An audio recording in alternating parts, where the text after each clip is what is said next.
তুমি ছাড়া তো আমার আর কেউ নাই। আল্লাহ গো, তুমি যদি মাফ না করো কে আমাকে মাফ করবে? তুমি যদি মাফ না করো কে আমাকে মাফ করবে?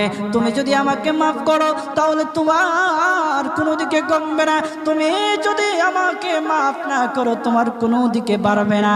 আল্লাহ গো, তুমি আমাকে মাফ করে দাও। সারাটা জীবন অন্যায় কাজ করেছি, সারাটা জীবন নাফরমানি করেছি, আমার কাছে কালেমার দাওয়াত কম আসে নাই, আমার কাছে কালেমার দাওয়াত কম আসে নাই, আমাকে লোকেরা কম বোঝায় নাই। ওগো আল্লাহ, তুমি আমাকে মাফ করে দাও।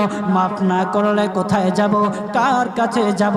বাবা যখন মারে তখন মার কাছে আশ্রয় নেওয়া যায়, মা যখন প্রহার করে তখন বাবার কাছে আশ্রয় নেওয়া যায়, বাবা মা যখন প্রহার করে তখন দুনিয়ার কারো না কারো কাছে আশ্রয় নেওয়া যায়। ওগো